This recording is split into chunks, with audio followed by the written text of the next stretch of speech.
चलिए जी। Good morning. हम लोगों ने लास्ट क्लास में आपका चैप्टर नंबर 8 जिसका नाम क्या है की गवर्नमेंट इंस्टीट्यूशंस, ये हमने स्टार्ट किया था। ठीक है। और इस चैप्टर में आपको कुछ इंस्टीट्यूशंस के बारे में बताया गया है।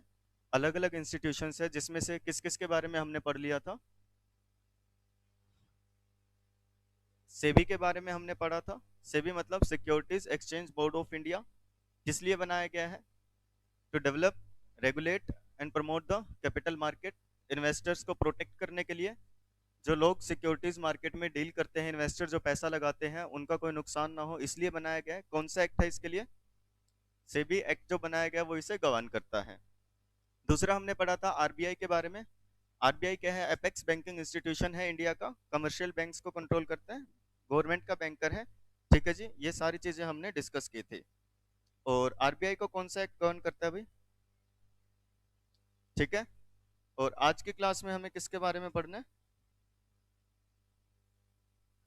आज की क्लास में हम लोग डिस्कस करेंगे जो, क्या, नहीं, हम लोग पढ़ेंगे नीति आयोग के बारे में। ठीक है जी। नीति आयोग के बारे में कोई जानता है? बताएं फिर। अच्छा। हाँ, प्लानिंग कमीशन के बारे में किसने सुना था? आपने पढ़ा था 5 इयर्स प्लान्स, पढ़े थे आपने, कुछ चीजें डिस्कस की होंगी। तो अब क्या है, नीति आयोग वो सारे काम करता है। देखो हम लोग पहले एक बार देखते हैं नीति आयोग क्या है। देखिए, ये नीति आयोग की ऑफिशियल वेबसाइट है।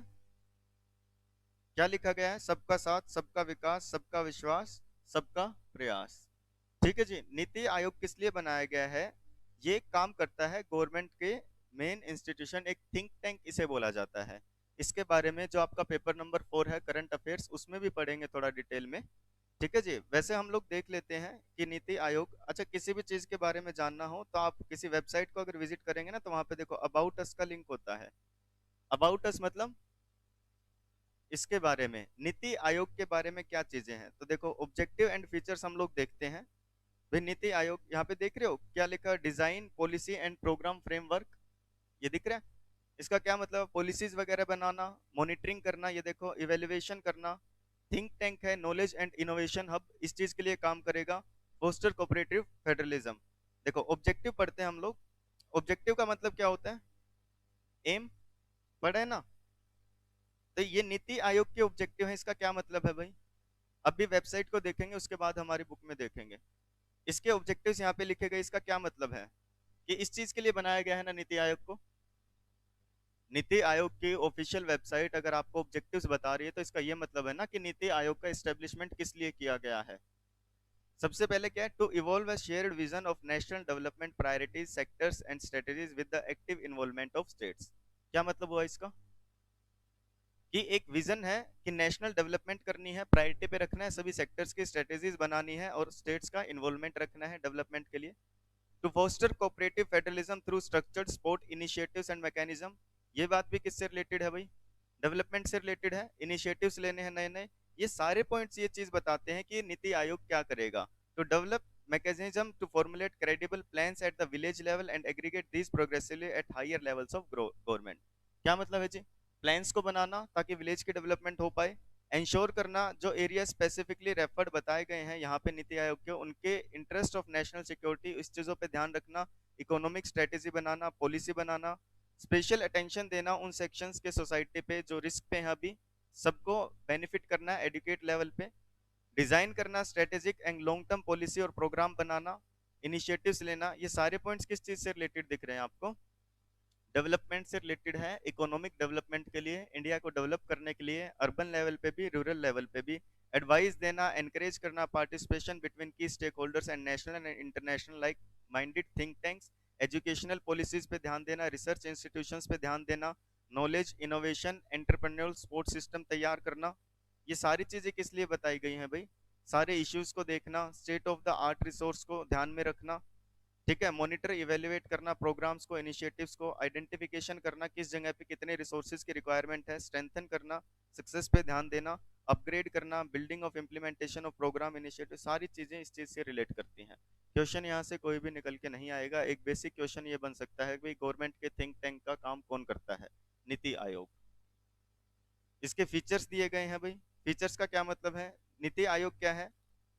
It is a developing itself as a state of the art resource centre, जिसके पास नेसेसरी नॉलेज और स्किल्स हैं, जो इनेबल करता है स्पीडली प्रमोट करने के लिए किस चीज को? रिसर्च को, इनोवेशन को, पॉलिसीज बनाने पे, गवर्नमेंट के विजन पे ध्यान देता है, इश्यूज पे ध्यान देता है।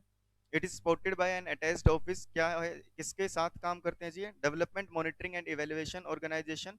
एक फ्लैगशिप इनिशिएटिव है अटल इनोवेशन मिशन, एम जिसे बोला गया है। ऑटोनोमस बॉडी, इसके अलावा national institute of labour economics research and development. ठीक है जी। मेन 4 हेड इसके बनाए गए हैं। किन चीजों पे ध्यान देंगे? मेन काम क्या होंगे इनके?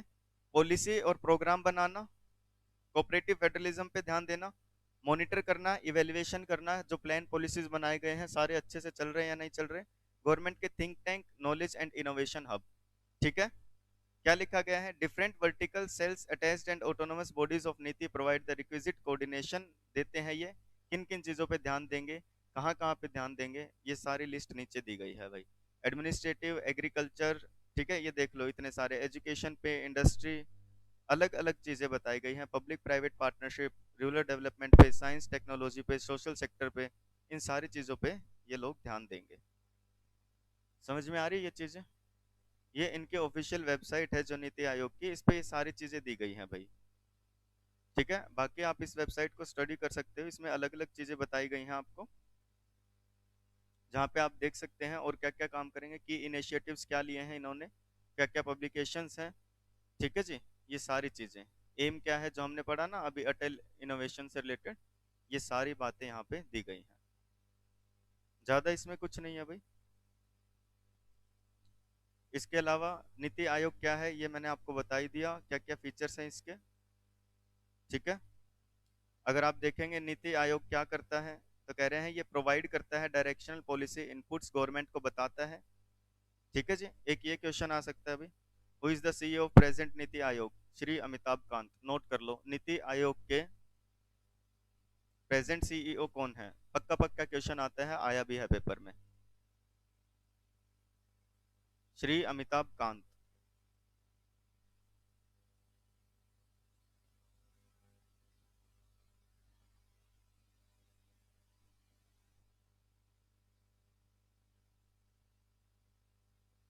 ये नाम लिख लो भाई सभी, श्री अमिताभ कांत।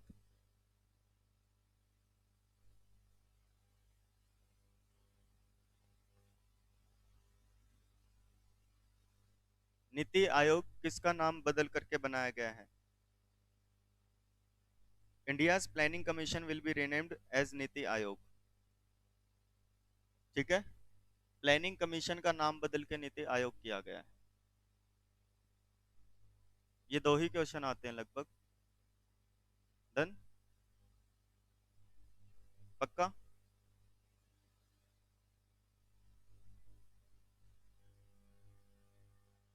अब वापस मॉड्यूल पे आ जाए, बताओ भाई। अब देखिए हमारे मॉड्यूल में क्या दिया गया है नीति आयोग के बारे में। देखो भाई क्या चीजें बताई गई हैं। पढ़ा पढ़ा लग रहा है क्या ये? अभी देखा है ना, ये सारे पॉइंट्स एज इट इज हमने अभी अभी देखे हैं भाई। यानी कि ये कंटेंट एज इट इज कहाँ से आया है आपके? नीति आयोग की ऑफिशियल वेबसाइट से। ये चारों पॉइंट हमने अभी देखे हैं ना, ये अभी देखे हैं ना सारे नाम। यानी कि हमने नीति आयोग पढ़ लिया। ठीक है जी। मेन जो क्वेश्चंस आते हैं मैंने आपको बता दिए हैं। प्रेजेंट सीईओ कौन है? श्री अमिताभ कांत। किसका नाम बदल के नीति आयोग आया है? प्लानिंग कमीशन का। काम क्या है? गवर्नमेंट का थिंक टैंक। एक क्वेश्चन ये भी बन सकता है कि गवर्नमेंट का थिंक टैंक का काम कौन करता है? नीति आयोग। ओके जी। डन। इसके बाद आता है साथ। किसका साथ? ये sustainable action for transforming human capital. Human capital का मतलब क्या होता है? ठीक है, ह्यूमन रिसोर्सेज की यहाँ पे बात हो रही है। 7 the programme for sustainable action for transforming human capital focus करता है दो main sector, education and health, and to build 3 role model states.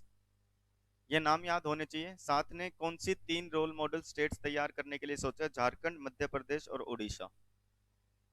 MCQ सीधा सीधा बनेगा, 7 इनमें से किस स्टेट में मतलब डेवलपमेंट का काम नहीं था, किसको इंक्लूड नहीं किया गया? झारखंड, मध्य प्रदेश, उड़ीसा, यूपी। ऐसे आपको एक अलग स्टेट का नाम दे देंगे इन तीनों के अलावा, तो आपको क्या बताना है? 7 जब आया था सस्टेनेबल एक्शन और ट्रांसफॉर्मिंग ह्यूमन कैपिटल, ये प्रोग्राम जब आया था, तो रोल मॉडल स्टेट्स कौन कौन थी इसके लिए? झारखंड, मध्य प्रदेश और उड़ीसा, ये सिलेक्ट की गई थी इस प्रोजेक्ट के लिए। Programme is being implemented in these states along with the knowledge partners. कौन कौन पार्टनर थे? Boston consulting group, Piramal foundation for education leadership, with Niti Aayog as a facilitator and coordinator in the process. Main काम क्या था इनका इन 3 states में? कि education और हेल्थ पे ध्यान देंगे ताकि सस्टेनेबल एक्शन ट्रांसफॉर्म किया जा सके ह्यूमन कैपिटल को। प्रोजेक्ट इंप्लीमेंट किया जाएगा 3 फेजेस में 30 मंथ्स में, जिसका खत्म कब होगा? Coming to end in 2020। यानी कि अगर मैं अभी की बात करूं तो ये कंप्लीट हो चुका है। The 2 phases of project have been completed. आपका जब मॉड्यूल्स आया था ये उस अकॉर्डिंग बात बताई गई है। अभी 2022 चल रही है, यानी कि कंप्लीशन हो चुका है इसका। मेजर अचीवमेंट्स क्या थी इसके अंदर? In depth field diagnosis of district and school of Jharkhand, Orissa and Madhya Pradesh, ताकि एजुकेशन और हेल्थ को इम्प्रूव किया जा सके। State transformation road maps release for all 3 states which contain quarterly milestones committed for each initiative. Quarterly time fix किया गया था भाई, ताकि इम्प्रूव किया जा सके। Critical intervention including school mergers, कि जो स्कूल्स के मर्जर्स पे ध्यान देना भाई, जहाँ पे एजुकेशन अच्छी नहीं है और किसी स्कूल में एजुकेशन अच्छी है तो उनको मर्ज करना। Remediation programme, training, monitoring, teacher recruitment करना, ये सारे पॉइंट्स इसलिए दिए गए हैं ताकि डेवलपमेंट हो सके। मेन क्वेश्चन क्या आएगा? एसएटीएच की फुल फॉर्म क्या है? ठीक है जी, सबने पढ़ ली ना? Sustainable action for transforming human capital. किन किन स्टेट्स में था? मेन 3 स्टेट्स, झारखंड, मध्य प्रदेश और उड़ीसा। ओके, ये मेन यहाँ से क्वेश्चन निकलेंगे। इस चैप्टर से जनरली क्वेश्चन बन जाते हैं।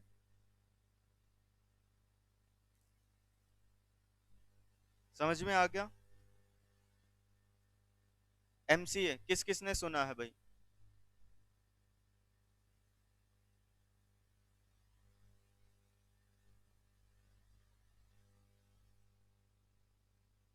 अगर आप सीए सीएस कर रहे हैं, कोई प्रोफेशनल कोर्स कर रहे हैं, कंपनीज की बात करते हैं, एलएलपी की बात करते हैं, आपको एमसीए के बारे में हमेशा पता होना चाहिए। मिनिस्ट्री ऑफ कॉरपोरेट अफेयर्स ये सारी चीज़ों को ध्यान में रखता है भाई। ये देख लो, ये एमसीए की वेबसाइट है, ministry of corporate affairs. Act and rules, कौन से 2 एक्ट पास किए गए हैं? कंपनीज एक्ट और एलएलपी। कंपनीज एक्ट में आप देखेंगे तो 2013 जो लेटेस्ट एप्लीकेबल है, इससे पहले जो ओल्ड कंपनीज एक्ट था। आपने कभी एक्ट देखा एक्चुअल में कैसा दिखता है?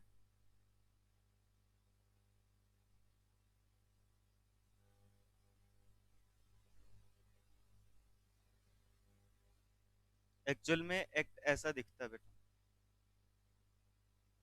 Companies Act 2013, arrangement of sections, chapter 1 preliminary, यानी कि बताएगा। हमेशा सेक्शन 1 होता है जो किसी भी एक्ट का, ये आपको बताता है इस एक्ट को किस नाम से जाना जाएगा, कहाँ कहाँ पे एप्लीकेबल होगा, किस दिन से स्टार्ट हुआ है। सेक्शन 2 जनरली डेफिनेशंस का होता है। आपने देखा होगा ना, कंपनी की definition according to section 2 clause 20। Section 2 बताता है कंपनी क्या है। ठीक है जी, अलग अलग चीजों की, एमओए की देखी होगी, एओए अभी दिखाऊंगा आपको। फिर सेक्शन 3 से जनरली चीजें स्टार्ट होती हैं। सेक्शन 1 हमेशा मैक्सिमम एक्ट में आपको बताएगा इस एक्ट को किस नाम से जाना जाएगा, कहाँ कहाँ पे एप्लीकेबल होगा, किस दिन से एप्लीकेबल। सेक्शन 2 डेफिनेशंस का होता है। उसके बाद ये सारे सेक्शंस है भाई। आपने पढ़ा ना, प्राइवेट कंपनी की डेफिनेशन, पब्लिक कंपनी की definition, section 2 close 68, close 71, government company की, ये देख लो, ये सारे सेक्शंस है। हर सेक्शन में कोई ना कोई बात बताई गई है कंपनी से रिलेटेड। पढ़ा है टोटल कितने सेक्शंस है इसमें? 470 आपके सेक्शंस है भाई, ये रहे। उसके अलावा 7 शेड्यूल दिए गए हैं, आपको पूरा लगभग पढ़ना होगा एग्जीक्यूटिव में। ये एक्ट की शुरुआत होती है 29 अगस्त 2013 को पब्लिक हुआ था। क्या है? An act to consolidate amend the law relating to companies. क्या बता रहे हैं? कंपनीज एक्ट क्या है? एक एक्ट है जो कंसोलिडेट और इकट्ठा करता है सारे लॉ को जो कंपनी से रिलेटेड है।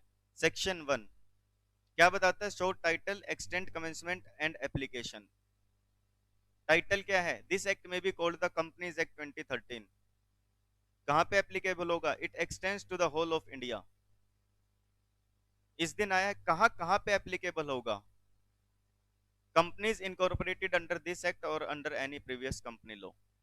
इसके अलावा इंश्योरेंस कंपनीज पे एप्लीकेबल होगा, बैंकिंग कंपनीज पे एप्लीकेबल होगा, इलेक्ट्रिसिटी कंपनीज पे होगा, या लिखा जाए कोई और एक्ट बता दे उसके ऊपर एप्लीकेबल होगा। सेक्शन 2 डेफिनेशंस, डिक्शनरी के अकॉर्डिंग होती है एबीसीडी। सेक्शन 2 क्लोज 20 पढ़ा है? देख लो किस चीज की डेफिनेशन बताता है? कंपनी की बताते हैं ना। ये रहा, company means a company incorporated under this act और under any other previous company law. याद आ रहा है ये डेफिनेशन देखी हुई? और बताना किसी को याद हो तो।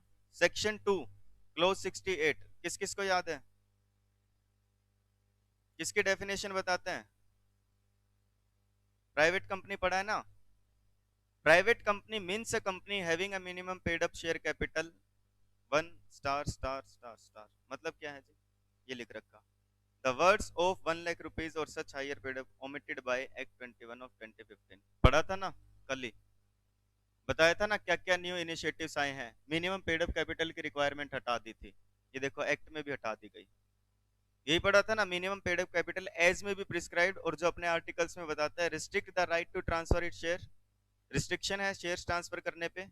Limit the number of members to 200, पढ़ा था ना 200 तक होंगे। एंड प्रोहिबिट्स, क्या प्रोहिबिट करता है? Any invitation to public. याद आ रही है ना ये चीजें पढ़ी हुई? Section 2 clause 71 public company means a company which is not a private company. ये एक्ट होता है बेटा, ये कानून होता है, ये कानून में लिखी गई चीजें हैं, ऐसे लिखा होता है कानून में।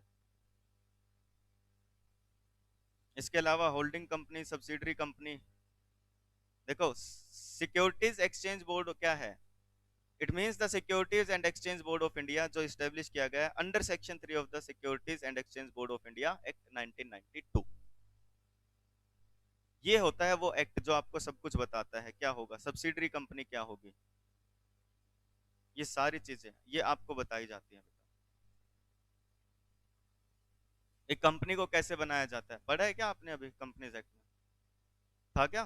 विपिन सर ने करवाया होगा। ऐसा ऐसा ही था क्या? कंपनी को फॉर्म करने के लिए 7 और मोर पर्सन पब्लिक कंपनी हो तो 2 और मोर पर्सन चाहिए, प्राइवेट कंपनी के लिए 1 पर्सन के लिए 1 पर्सन, यही चीजें पढ़ी है ना। एक्चुअल में सेक्शन 7 आपको पूरा प्रोसीजर बताता है। सेक्शन 4 मेमोरेंडम बताता है। मेमोरेंडम पढ़ा है ना आपने? कितने क्लोज होते हैं? 6 क्लोज। ये देख लो, मेमोरेंडम ऑफ कंपनी क्या होगा? नाम होना चाहिए लिमिटेड, लिखेंगे लिमिटेड कंपनी है तो, प्राइवेट लिखेंगे तो प्राइवेट लिमिटेड है तो। रजिस्टर्ड ऑफिस कहाँ पे होगा, किस ऑब्जेक्ट के लिए बनाई गई है, लाइबिलिटी क्या होगी मेंबर्स की, ये एक्ट में लिखी हुई है बेटा। शेयर कैपिटल है तो क्या होगा, सबके नाम बताने हैं, और कहीं से नहीं आती ये चीजें निकल करके। ऐसे एक्ट होता है, और बहुत सारी नॉलेज आपको टाइम टू टाइम दी जाएगी। समझे एक्ट क्या है? और एलएलपी एक्ट भी आपको बताऊं तो सारा काम ऐसे होता है भाई, एमसीए से ये सारी चीजें हो जाती है। एमसीए क्या है? अबाउट एमसीए देख लो, एमसीए के बारे में, इसके रोल्स क्या है, ये सारी चीजें, हेडक्वार्टर्स कहाँ पे है इसका।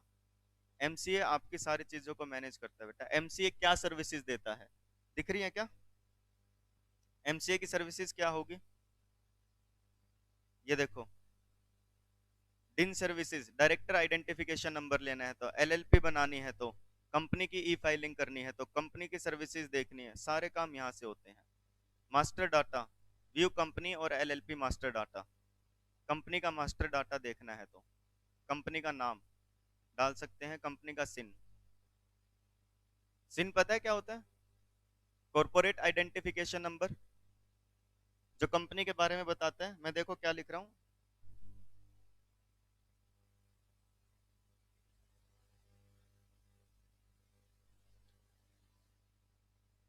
सिन of Reliance, corporate identification number of Reliance, यही है।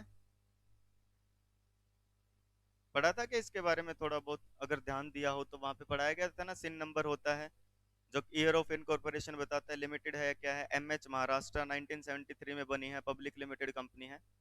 यहाँ पे आप जाएंगे ना वेबसाइट पे, कंपनी का सिन नंबर अगर डालेंगे और जो करेक्टर्स यहाँ पे लिखे गए हैं, कैप्चा बोलते हैं भाई इसे।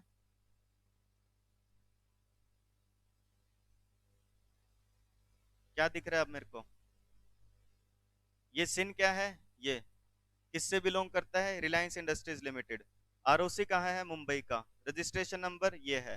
कंपनी लिमिटेड बाय शेयर है, नॉन गवर्नमेंट कंपनी है, पब्लिक कंपनी है। ऑथोराइज कैपिटल कितनी है? बैठ के गिन लो, थोड़ी बहुत, थोड़ी सी है। पेड अप कैपिटल कितनी है? इतनी है। किस दिन बनी है? इस दिन बनी है। रजिस्टर्ड एड्रेस क्या है? ईमेल आईडी क्या है? लिस्टेड है या नहीं? एक्टिव है, एक्टिव कंप्लाइंट, कंप्लायंस करते या नहीं, सब कुछ। ये बस थोड़ी मोटी बातें बताई गई हैं कि इस कंपनी के ऊपर कितना चार्ज है, इमूवेबल प्रॉपर्टी है, प्लेज की हुई है, चार्ज अमाउंट इतनी सी है, बस थोड़ी सी। ठीक है, क्लोज हो चुके हैं ये। बुक डेट्स कितने हैं? ये बस थोड़े थोड़े जीरो लगे हुए हैं, गिन लो बैठ के। ये देख लो, इतने लोन वगैरह लिए हैं, चार्ज क्रिएट किए हैं, इमूवेबल प्रॉपर्टी, मूवेबल प्रॉपर्टी भी थोड़ी बहुत अमाउंट है, बस बताई गई है किस दिन क्या। डायरेक्टर कौन कौन है? निखिल रसिक लाल मेसवानी, हितल। इसमें से कोई नाम देखा हुआ लग रहा है क्या?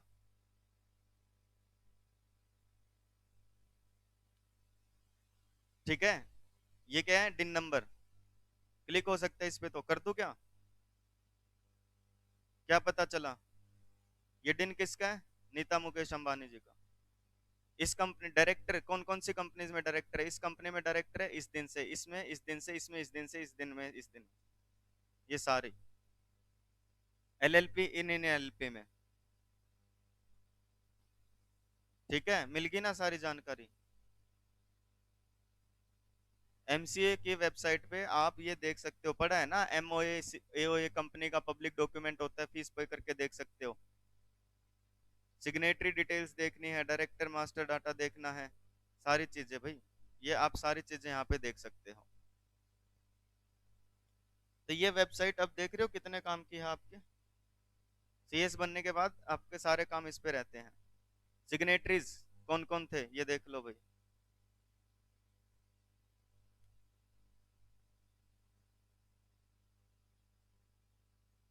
डिजिटल सिग्नेचर सर्टिफिकेट किस दिन एक्सपायर हो रहा है, किस दिन इनका एक्सपायर हो चुका है।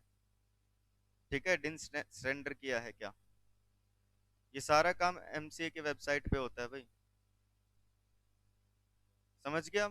आप लॉगिन करके आपके जो जो काम है यहाँ पे कर सकते हैं। एनुअल ई फाइलिंग करनी है क्या? मिनिस्ट्री ऑफ कॉरपोरेट अफेयर्स, क्या क्या सर्विसेज हैं देख लो भाई, इतनी सारी सर्विसेज होती हैं, ये सारे काम आपको यहाँ होते हैं। एनुअल फाइलिंग की है आपने, नहीं की है, कंपनी क्लोज करनी है, चार्ज का सिस्टम देखना है, कंपनी का नाम चेक करना है, अवेलेबल है क्या, स्पाइस, स्पाइस फॉर्म पड़ा है ना, कंपनी का नाम चेक करना है क्या। आप कहते हो मेरे को रिलायंस नाम लेना है कंपनी बनाने के लिए, ठीक है, कह रहे हैं रिलायंस के नाम से ये रिजल्ट है 200 से ज्यादा ऑलरेडी।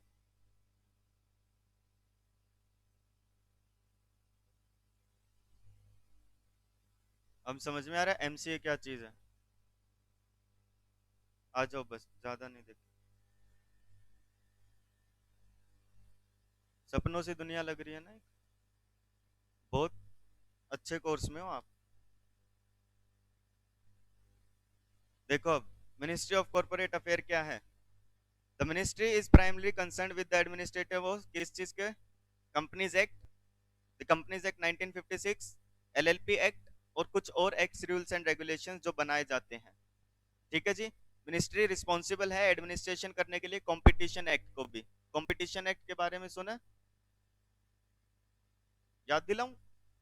ट्वेल्थ बिजनेस स्टडीज में लास्ट चैप्टर था कंज्यूमर प्रोटेक्शन एक्ट, उसमें पढ़ा था कंज्यूमर को प्रोटेक्ट करने के लिए काफी सारे एक्ट बनाए गए हैं। Contract act, sales of goods act, competition act, है ना। हाँ, मैंने तो सब पढ़ा है भाई, मेरे से जो बड़े सब पढ़ा है मैंने तो, क्योंकि बाद में ये दिन देखना पड़ता है, इसलिए ये दिन ना देखना पड़े इसलिए मैंने तो सब पढ़ाया। टाइम तो उतना ही था, पढ़ा दो क्या जा रहा है। सही बात है। अब पढ़ा होता तो कुछ चीजें समझ में आती ना। सोच के देखो, आज से 4 साल बाद तुम किसी अच्छे संस्थान में आप जा रहे हो, आपसे पूछा जाए ये पढ़ा था, नहीं हम कोविड काल के बच्चे हैं, सिलेबस से कट हो गया था। मैंने तो भाई सब सब कुछ पढ़ाया। तो कंपटीशन एक्ट क्या होता है बता देता हूँ। हेल्दी कंपटीशन हो, कंपनीज मिलके ये डिसाइड ना कर ले, एंटी कॉम्पिटिटिव एग्रीमेंट ना बना ले। भाई मान के चला, आज सारी कंपनियां मिलके ये कह देती है कि हम तो ना 25 लाख से कम कोई गाड़ी बेचेंगे ही नहीं, कर सकते हैं एग्रीमेंट। बस ऐसी ही चीजें ना हो जिसका कंज्यूमर पे, कस्टमर पे गलत इफेक्ट पड़े। ठीक है जी। तो कहते हैं एमसी इस चीज पे भी ध्यान देते हैं। इसके अलावा सुपरविजन करता है किसका? 3 professional bodies: institute of chartered accountants of India, institute of company secretaries of India, अपनापन सा लगा ना, institute of post accountants of India, which are constituted under 3 separate acts of the parliament for proper and orderly growth of professions concerned। ठीक है। अब समझ में आ रहा है ना। आज से 20 एक दिन पहले, 20-25 दिन पहले तुम लोग बैठ के पूछते थे ना क्या होता है सीएस, क्या क्या करेंगे हम, कैसे क्या। फिर भी कोशिश हमारी ये रहती है समझाने की कि आप इस प्रोफेशनल कोर्स में आ रहे हैं, ये चीजें अब पता लग रहा है कि क्या चीजें हैं और क्यों ये बेटर है। ठीक है। कितनी नॉलेज, आप किस लाइन पे जा रहे हैं, आप क्या बनने वाले हैं। मिनिस्ट्री रिस्पॉन्सिबल होती है और भी फंक्शन सेंट्रल गवर्नमेंट के, पार्टनरशिप एक्ट को, companies act, funds act, societies registration act भी देखती है। इसके अलावा क्या है भाई, ऐसा इसमें से क्वेश्चन ज्यादा नहीं आएंगे, बता दूंगा जो जो क्वेश्चन आएंगे। एमसीए के एफिलिएटेड ऑफिसेस क्या क्या है? सीरियस फ्रॉड इन्वेस्टिगेशन ऑफिस बनाया गया था, एसएफआईओ फुल फॉर्म आ सकती है भाई इसकी। गवर्नमेंट ऑफ इंडिया ने मेजर फेलियर हुआ था नॉन बैंकिंग फाइनेंशियल इंस्टीट्यूशंस का, vanishing companies, plantation companies, recent stock market scam हुआ, तो सीरियस फ्रॉड इन्वेस्टिगेशन ऑफिस बनाया गया जो डिसिप्लिनरी एक्शन लेता है जो लोग गलत काम करते हैं उनके ऊपर। कंपटीशन कमीशन ऑफ इंडिया ये बनाया गया है बेटा कि कंपटीशन एक्ट के जो रूल्स एंड रेगुलेशंस है, क्या उसको कंपनीज फॉलो करती है या नहीं करती, लोग मानते हैं या नहीं। The competition commission of India establish किया गया था कंपटीशन एक्ट 2002 के under. Administration, implementation and enforcement of the act March 2009 में बनाया गया था। इसके काम क्या है? To prevent practices having adverse effect on competition, ऐसी चीजों को रोकना जो कंपटीशन पे गलत इफेक्ट डालते हैं, जैसे मैंने बताया ना, एंटी कॉम्पिटिटिव एग्रीमेंट्स हो गए। इसके अलावा और क्या काम है? To promote and sustain competition in market, अच्छा कंपटीशन हो, लोग ब्लैक मार्केटिंग ना करें, काला बाजारी ना करें। ठीक है जी। To promote the interest of consumer, food adulteration ना करें, मिलावटी सामान ना बेचें, एमआरपी से ज्यादा दामों में ना बेचें। कंज्यूमर के इंटरेस्ट को प्रोटेक्ट करना, फ्रीडम ऑफ ट्रेड, कोई भी काम कर सकता है जी। समझ गए? ये काम किसका होता है? सीसीआई का, कंपटीशन कमीशन ऑफ इंडिया का। देन इसके अलावा Indian institute of corporate affairs establish किया गया था Indian ministry of corporate affairs ने, एमसीए ने, ताकि बिल्ड और ट्रेन किए जा सके वेरियस सब्जेक्ट मैटर्स पे रिलेवेंट कॉर्पोरेट रेगुलेशंस, गवर्नेंस, लोगों को बताया जा सके कंपटीशन लो क्या है, अकाउंटिंग ऑडिटिंग इश्यूज क्या आते हैं, कंप्लायंस कैसे करते हैं, गवर्नेंस क्या है। ठीक है जी। ई गवर्नेंस क्या होती है, एनफोर्समेंट की जा सके। ज्यादा कोई क्वेश्चंस नहीं निकल के आते हैं यहाँ से।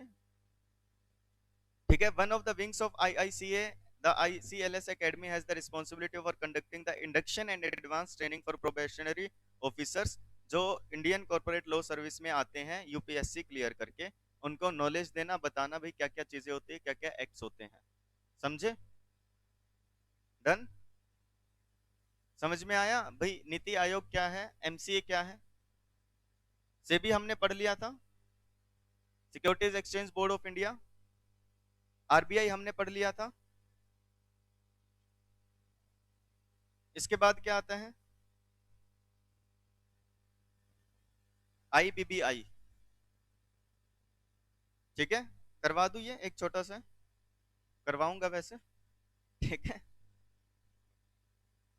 ताकि तुम्हें ये लगे कि हमसे पूछा जाता है, हमसे पूछे बिना कोई काम नहीं होता। पहला सवाल तो यही आ सकता है भाई, आईबीबीआई की फुल फॉर्म क्या है और कौन से एक्ट के अंडर बनाया गया है।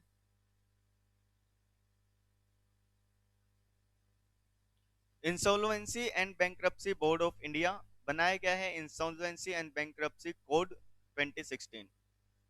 ठीक है। इस एक्ट को बनाने का मकसद ये था कि जो कंपनी इंसॉल्वेंट हो चुकी हैं या इंसॉल्वेंसी के रास्ते पे हैं उनका क्या करना है, क्या उनको बंद किया जाए या उनके रिकंस्ट्रक्शन पे ध्यान दिया जाए, इन चीजों को मैनेज करने के लिए ये एक्ट बनाया गया है। ओके, मेन ये दो सवाल ही आते हैं भाई। सुन लो अब, ये ना पूरा एक सब्जेक्ट होता है, सीएस प्रोफेशनल में पढ़ाया जाता है। ये की पिलर होता है इकोसिस्टम का, जिस रिस्पॉन्सिबल है इम्प्लीमेंटेशन करने के लिए कोड को। मतलब क्या है, देखो आईबीबीआई एक की पिलर है इस एक्ट में, जो बातें लिखी हैं उनको एप्लीकेबल करने के लिए कि सब लोग इसको माने। इंसॉल्वेंसी रेजोल्यूशन किया जाता है किसका, कॉर्पोरेट पर्संस का, जो बॉडी कॉर्पोरेट है, कंपनीज का, पार्टनरशिप फर्म्स का, एलएलपी का, इंडिविजुअल्स का, टाइम बाउंड मैनर में। जल्दी से जल्दी इंसॉल्वेंसी प्रोसेस पूरी हो ताकि मैक्सिमम वैल्यू ऑफ एसेट मिल सके। इसके अलावा ये बढ़ावा देते हैं, सभी स्टेक होल्डर्स के इंटरेस्ट को प्रोटेक्ट करते हैं। क्या करता है ये, यूनिक रेगुलेटर है। किस चीज को रेगुलेट करता है, regulates a profession as well as process.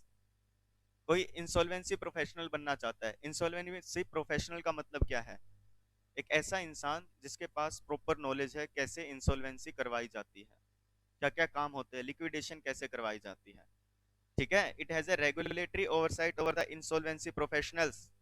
जो इंसॉल्वेंसी प्रोफेशनल्स है उनके ऊपर ध्यान देगा, जो इंसॉल्वेंसी प्रोफेशनल एजेंसी बनाई गई है उनके ऊपर ध्यान देगा, इंसॉल्वेंसी प्रोफेशनल एंटिटीज बनाई गई हैं, यूटिलिटीज बनाई गई हैं, ये इस एक्ट के रूल्स एनफोर्स करता है। कॉर्पोरेट इंसॉल्वेंसी रेजोल्यूशन बताता है, लिक्विडेशन कैसे होगी, बैंकरप्सी कैसे होगी इस कोड के अंदर। इन सारे कामों पे कौन ध्यान देता है, insolvency and bankruptcy board of India. Recently इसको काम दिया गया है कि प्रमोट करे, डेवलप करे वर्किंग एंड प्रैक्टिसेस, जो ये लोग काम करते हैं ना इंसॉल्वेंसी, फिर से वही बात रिपीट हो रही है, इंसॉल्वेंसी प्रोफेशनल्स, एजेंसीज, यूटिलिटीज, इन सारी चीजों पे ध्यान दे, इनका ये सारे कामों पे ध्यान दे। समझ में आ गया, पक्का, डन। अब वैसे तो ये चैप्टर आज पूरा हो सकता है क्योंकि इसमें ज्यादा कुछ काम नहीं बचा। एनसीएलटी बचा है जो आपको ये बताता है कि कंपनी लॉ के मैटर्स कहाँ डील किए जाते हैं। फिर एनसीएलएटी बताता है कि उसकी अपील कहाँ की जाती है, एनसीएलएटी में। और फिर क्या हो जाता है, चैप्टर पूरा। अब मैं तुम्हें ये कहूं कि आज करवा दूं तो तुम्हारा जवाब क्या होगा, नो। और मेरा जवाब क्या होगा, कोई बात नहीं कल कर लेंगे। अरे मैं वैसे दिल का बहुत अच्छा हूँ। हाँ वैसे ही सब खड़ूस बोलते हैं, ऐसी बात नहीं है बाकी। कल करवा दूं फिर ये, ठीक है। अब इतना इंसिस्ट कर रहे हो तो आज करवा देता हूँ। चलो कल करेंगे, इसको कंप्लीट करेंगे। आज कुछ और काम है उसको डिस्कस करते हैं, क्लास को यहीं वाइंड अप करते हैं। मिलेंगे अगले लेक्चर में। टिल देन अपना ध्यान रखें, अपने पेरेंट्स का भी ध्यान रखें और खूब मन लगा के पढ़ाई करें। ऑनलाइन स्टूडेंट्स एक बार फटाफट से रिप्लाई कर दो, कोई डाउट है तो बता दो जी।